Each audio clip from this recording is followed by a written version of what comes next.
राधिका एक गरीब घर की गांव की लड़की थी। उसकी नई नई शादी हुई थी। ससुराल में उसके सास ससुर, जेठ जेठानी और उसका पति आदित्य था। विक्रम बहुत ही बड़ी कंपनी में काम करता था, इसलिए वो पैसे वाला था। वहीं आदित्य एक छोटी सी प्राइवेट नौकरी करता था। खैर, मुंह दिखाई की रस्म होने के बाद आज राधिका की पहली रसोई थी। राधिका बहू, तू थक गई होगी, थोड़ा आराम कर ले। तभी राधिका की जेठानी ने बोला, सासू माँ ये क्या कर रही हो? अगली रस्म भूल गई आप? हाँ बहू, हमें पता है कि आज पहली रसोई है, लेकिन इतनी सारी रस्में होने के बाद बहू थक गई होगी। हाँ बहू, हमें पता है कि आज पहली रसोई है, लेकिन इतनी सारी रस्में होने के बाद बहू थक गई होगी। तभी अचानक राधिका ने कहा, जेठानी जी बिल्कुल सही कह रही हैं, मैं जल्दी से रसोई की रस्म भी निभा लेती हूँ, फिर एक साथ आराम कर लूंगी। थोड़ी देर बाद खाने की टेबल पर घर के सारे सदस्य इकट्ठे हो गए। ये क्या जहर बना दिया राधिका? किचन में कद्दू थे, पालक थी, तुरई थी, मछली थी, चिकन था, मटन था, वो सब छोड़कर तूने मिर्ची का सालन बना दिया। हाँ बहू, हमने तो सोचा था तेरे हाथों के कुछ अच्छे अच्छे पकवान खाने को मिलेंगे।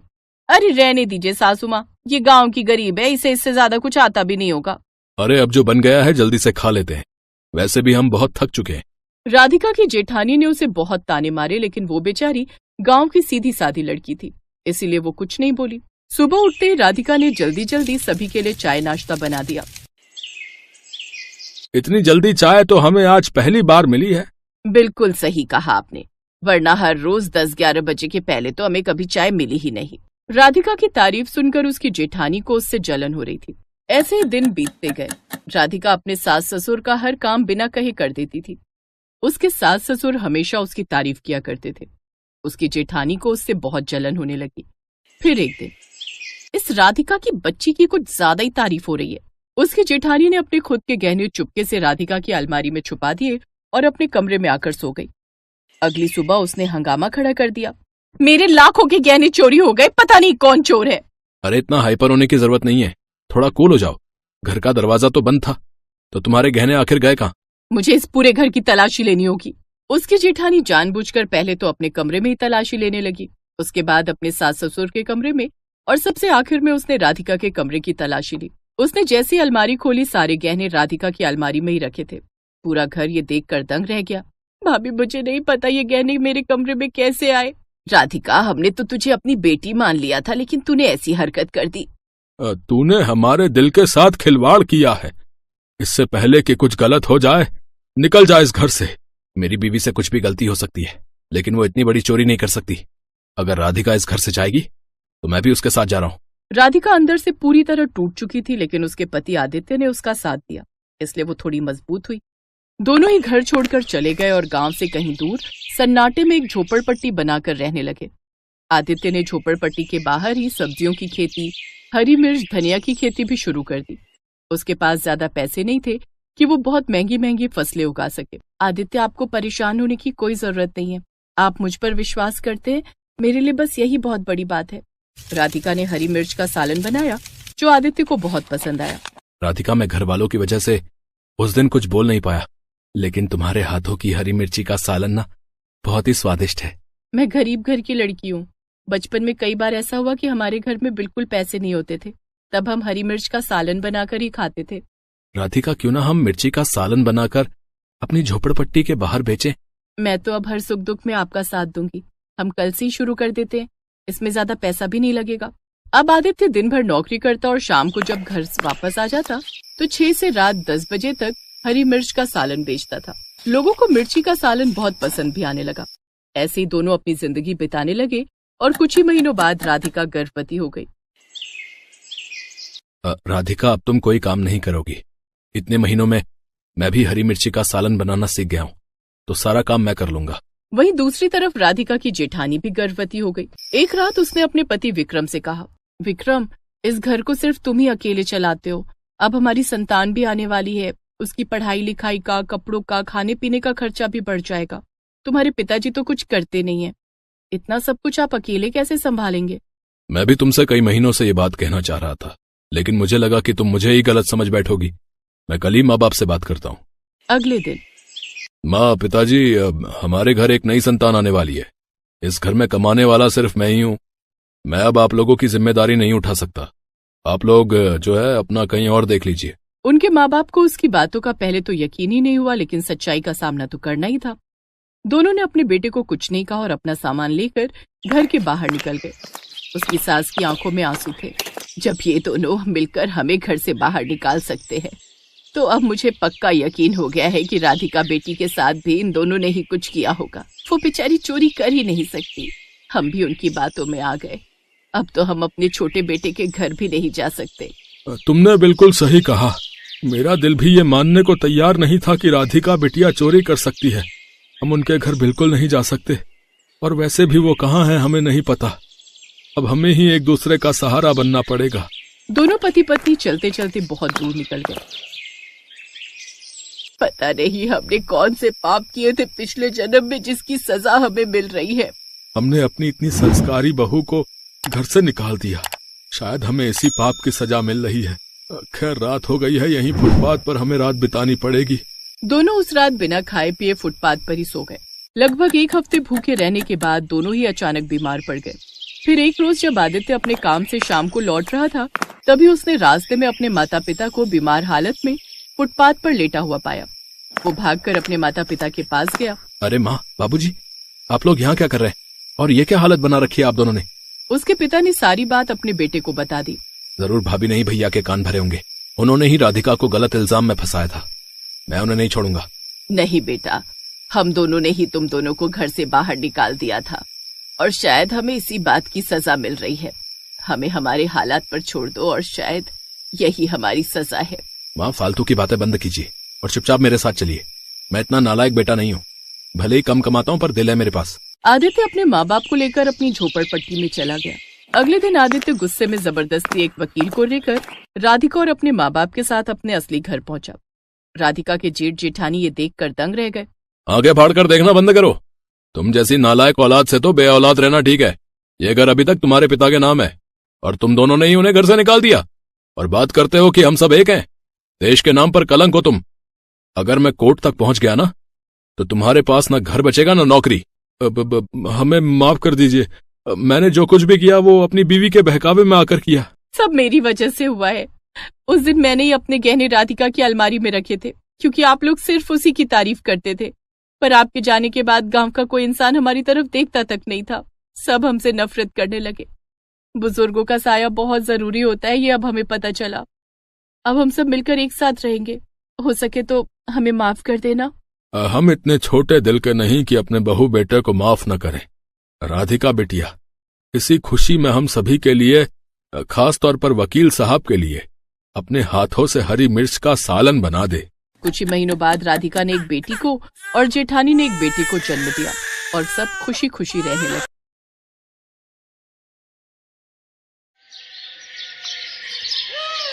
दुल्हन की तरह सजी धजी अनामिका अपनी बारात के आने का इंतजार कर रही थी कि तभी वो अपनी सहेली निधि से कहती है, निधि, मेरे लिए जल्दी से वो सब तीखा स्पेशल डिश ले आ जो मैंने अपने लिए बनवाई है। याद है या भूल गई? अच्छे से याद है मुझे, तेरी स्पेशल डिश। रुक, अभी लेकर आती हूँ। निधि अनामिका के लिए उसकी पसंद के बनवाए हुए तीखे मिर्च के पकौड़े लेकर आती है, और वो भी तीखी चटनी के साथ। मिर्च के तीखे पकौड़े और तीखी सब्जी रोटी देखते ही अनामिका के मुंह में पानी आ जाता है। ला ला ला, जल्दी जल्दी मेरे तीखे तीखे पकौड़े। मुंह में पानी आ गया। तभी वहाँ उसकी माँ सुमन भी आ जाती है। आज के दिन तो तीखा खाना छोड़ दे बेटी, नहीं तो विदाई के समय मुश्किल हो जाएगी। माँ, अब आज मेरी शादी है, आज तो मुझे मत टोको। अच्छा ठीक है, आज खा ले, लेकिन ससुराल जाकर अब ये तीखा खाना और बनाना छोड़ दे। और हाँ, वहाँ सब्जी भी जरा कम तीखी बनाना। तुझे तीखी सब्जी पसंद है, इसका मतलब ये नहीं कि सभी को पसंद हो। अनामिका से तो ऐसा कभी हो ही नहीं सकता। माँ, आप एक बार अनामिका को ससुराल की रसोई में पांव तो रखने दो। सबको तीखा खाने की आदत ना डाल दी तो कहना। हाँ हाँ, वो मैं अच्छे से जानती हूँ। तीखी सब्जी खाए बिना तो तेरा पेट भरता ही नहीं। अनामिका को तीखा खाने का बहुत शौक था, और खासकर तीखी सब्जी बनाना और खाना तो उसे बड़ा पसंद था। जब तक तीखी सब्जी में अच्छे से तीखा और नमकीन ना हो, तब तक उसे खाने में स्वाद ही नहीं आता। और अपने इसी शौक के चलते उसने ढेर सारी तीखी रेसिपी सीख रखी थी। शादी करके अनामिका ससुराल आ जाती है। ससुराल आने पर अनामिका अपनी पहली रसोई में सबके लिए हलवा बनाती है, जिसकी सब बहुत तारीफ करते हैं। लेकिन फिर बारी आती है दिन के खाने की, तो अनामिका सोच में पड़ जाती है। फिर वो अपनी पसंद का कुछ ऐसा तीखा खाना बनाने का सोचती है। कुछ ऐसा तीखा बनाती हूँ कि सबको पसंद आ जाए। वैसे भी सुबह मीठा खाकर अब तो तीखा होना ही चाहिए कुछ, लेकिन बनाऊं क्या? हाँ, हरी मिर्च की तीखी कढ़ी और चावल बनाती हूँ। यही सोचकर अनामिका दिन के खाने में तीखी कढ़ी और चावल बनाती है। लेकिन जैसे ही वो अपने सास ससुर पति को वो खाना परोसती है तो पहला निवाला खाते ही उन सब का मुंह जलने लगता है और वो सब बेचैन हो उठते हैं। अरे पानी दो जल्दी, पानी। ओहो, अरे ये क्या बना दिया बहू। अरे विमला जल्दी से चीनी लाओ भाई, नहीं तो पल भर में ही सारा मुंह जल जाएगा। लगता है बहू ने पूरा मिर्च का डब्बा ही उड़ेल दिया है इसमें। हाँ, यही लाई। माँ, मेरे लिए भी ले आइए। विमला अंदर से चीनी का डब्बा लाती है और सभी पानी पीने के बाद चीनी खाते हैं। उफ, ये क्या बना दिया बहू, इतनी तीखी सब्जी। माँ जी, ये कढ़ी भले ही तीखी है लेकिन है बड़ी स्वादिष्ट। आप खाकर तो देखिए। क्या खाक स्वादिष्ट है, इतनी तीखी सब्जी भला कौन खाता है। जाओ हमारे लिए पुलाव बना कर ले आओ। लेकिन अनामिका को तो तीखी सब्जी बनाने की जैसे आदत थी, वो जब भी कुछ बनाती उसके साथ तीखा कुछ जरूर बनाती। जैसे कभी तीखी मिर्च वाला या फिर तीखी भरवा भिंडी। जहाँ उसकी तीखी सब्जी को देखकर सब नाक सिकोड़ते तो वहीं अनामिका बड़ी खुश होकर वो सब्जी खाती है। आहा, भरवा भिंडी, वो भी ढेर सारी लाल मिर्च डालकर। मजा ही आ गया। बहू, तेरा यूं रोज रोज तीखी सब्जी बनाना और खाना ठीक बात नहीं। तू जानती है ना, तीखा खाने से सेहत पर बुरा असर पड़ता है। माँ जी, सच कहूँ तो मुझसे नहीं खाया जाता ये बेस्वाद कम मसाले वाला खाना। अरे जब तक नाक कान से धुआं न निकल जाए तब तक खाना खाना थोड़ी न हुआ। विमला को अनामिका का तीखी सब्जी बनाना पसंद नहीं था। सभी घर वाले अनामिका को इसके लिए खूब समझाते, लेकिन अनामिका को तो बस तीखी सब्जी बनाना ही पसंद था। ऐसे ही कुछ दिन बीतते हैं। एक रोज अनामिका का पति सौरभ अपना पेट पकड़कर घर आता है। अनामिका, बहुत जोरों की भूख लगी है, जल्दी से कुछ खाना बना दो, लेकिन हाँ, तीखा जरा कम रखना। अच्छा ठीक है बाबा, नहीं बनाऊंगी तीखा। जिसे देखो मेरी तीखी सब्जी के पीछे ही पड़ जाते हैं। अब तुम इतना तीखा खाना बनाती हो तो सब टोकेंगे ही ना। उसे तीखा नहीं, चटपटा कहते हैं, चटपटा। अच्छा मेरी माँ, अब जा और कुछ बनाकर ले आ जल्दी से, मेरे पेट में चूहे कूद रहे हैं। हाँ, जाती हूँ, आप तो मेरे पीछे ही पड़ गए हो। कुछ देर बाद अनामिका रसोई में जाती है और कोफ्ते की सब्जी और पराठे बनाकर सौरभ के लिए कमरे में लेकर आती है। ये लीजिए आपकी पसंद के पराठे और कोफ्ते की सब्जी। लेकिन सौरभ जैसे ही वो पहला निवाला मुंह में डालता है वो उठ खड़ा होता है। अरे खड़े क्यों हो गए? मैं जानती हूँ कि सब्जी लाजवाब बनी है, लेकिन स्टैंडिंग ओवेशन देने की कोई जरूरत नहीं है। अबे वो जल्दी से जाओ और मेरे लिए पानी लेकर आ, इससे पहले कि मैं हार्ट अटैक से मर जाऊं। मेरी गलती थी जो मैंने तुम्हें खाना बनाने के लिए बोला। इससे तो अच्छा होता मैं बाहर ही कुछ खाता। बाहर, हाँ यही सही रहेगा। सौरभ गुस्से में बाहर चला जाता है। फिर एक रोज, बहू कल तेरी चाची सास किसी काम से शहर आ रही है, तो तू रात के खाने की अच्छे से तैयारी कर लेना, और ऐसा करना खाने में आलू पूरी और मटर पनीर बना लेना। जी ठीक है माँ जी। अगले दिन अनामिका की चाची सास गांव से आती है। अरे शीला आ गई, और कैसी है? आ बैठ। सच कहूँ दीदी, हालत खराब हो गई। सुबह बस पकड़ने के चक्कर में रोटी खाकर भी नहीं आई थी घर से।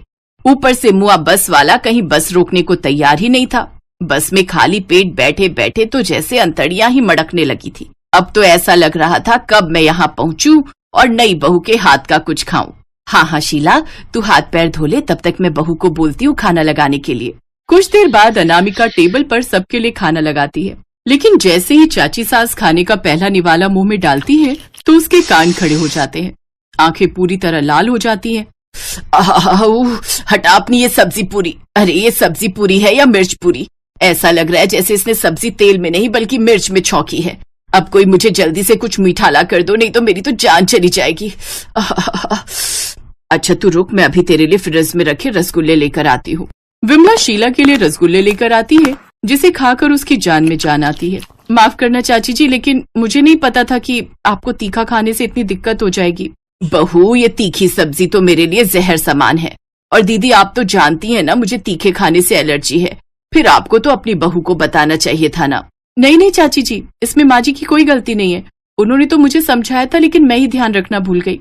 बहू, मैंने तुझे कितनी बार कहा है मिर्च में अपना हाथ थोड़ा टाइट रखा कर। अब मैंने तो रोज के मुकाबले मिर्च कम ही रखी थी, लेकिन मुझे क्या पता था कि चाची जी बिल्कुल उबला हुआ खाना खाती हैं।